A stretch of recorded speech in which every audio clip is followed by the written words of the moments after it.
Hello everyone, welcome to another video. Let's talk about Hercules. Now, as you remember, he is one of the most iconic figures in ancient Greek and Roman mythology. He is known for his tremendous strength, resilience, and bravery. His mythological story is full of actions and adventures. This video I'm gonna divide into three parts. In the first part, I'm gonna talk about ancient texts that mention Hercules. Next one is about artifacts, and the last one is about perspectives. So let's jump into the first one. The first ancient text is Book 1 of the Iliad by Homer. So in the book, Hercules asks his brother Agamemnon for permission to visit his wife, Queen Tyra, back in Argos. He asks her to give him some armor to wear so that he can fight alongside his comrades in a battle. However, when she finds out that he's planning to leave his wife behind, she begs him not to go. She knows that the Trojans are stronger than the Greeks, and that if he stays with her, it will only weaken his chances of victory. After spending some time with Tyra, he decides to stay and help her defend the city. This shows us that he valued his wife more than the victory, and that he would rather sacrifice his own honor to protect the sanctity of marriage. The second text is The Madness of Hercules by Euripides. This play is one of the most famous tragedies in Western literature. The story is about the Greek hero Hercules, who was known for his incredible strength. As I mentioned, this play performed about 416 BCE. So unfortunately, in the play, that the hero becomes obsessed with power and wealth, which ultimately leads to his downfall. Throughout the play, Hercules experiences a series of devastating events, including the murder of his wife, the death of his son, and destruction of his city. In the end, Hercules realizes the error of his ways and returns to the city and to begin rebuilding it. So these two books show us two different sides of Hercules, while both of them were certainly biased in their portrayal of Hercules. They also give us a glimpse into his character. They reveal that despite his strengths, he was a sensitive and compassionate man who cared about well-being of others.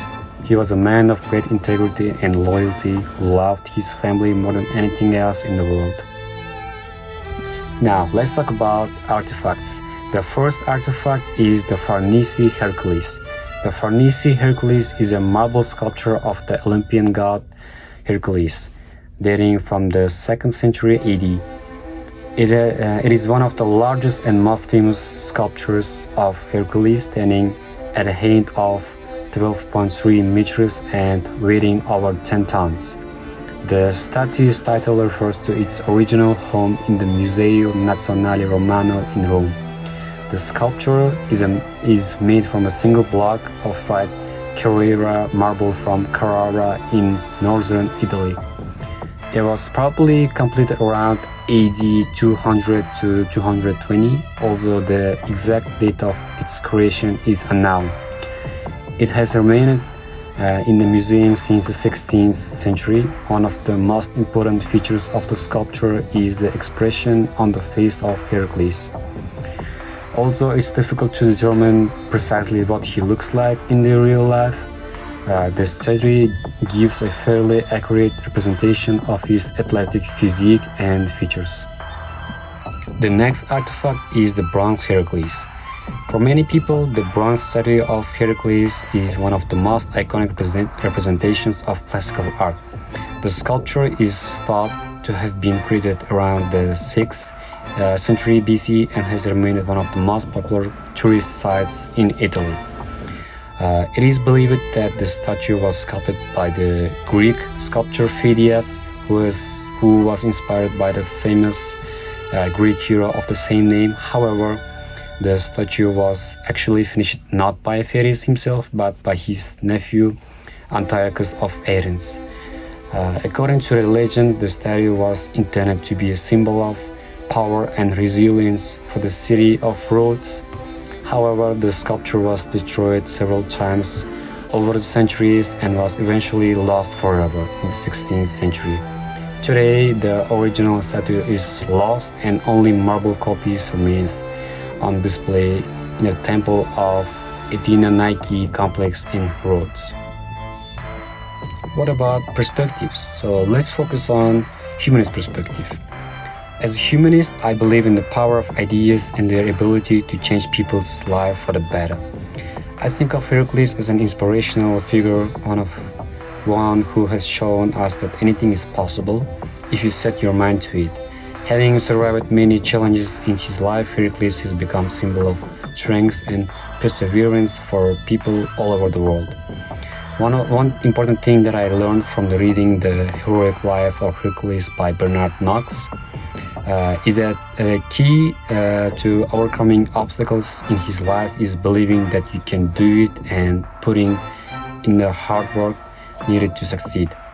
This message of hope is one that has remained relevant for thousands of years and is still an inspiration to people of all ages today.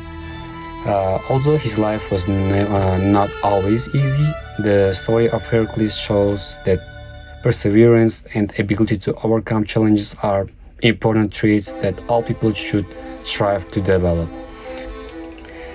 Last but not least, let's talk about Heracles with social perspective. Heracles has always been one of my favorite mythical figures. He is the epitome of strength and heroism, traits that are sorely needed in today's society. However, there is more to Heracles than just being a great hero. For example, the story about his labors tells us about how he viewed the world around him and his place in it. By observing the way he interacts with his fellow men and the gods, we can learn a great deal about his views on inequality and social justice. Through his interactions with others, we can observe the way in which he deals with challenges of class and power imbalances in society. Like in the first level, Heracles is sent to kill the Nemean lion that has taken the lives of many peasants in Nemea. As he tries to approach a lion, it is fleeing from him because it is afraid of him. This is an interesting example of how person's social status can impact the way they interact with the world around them.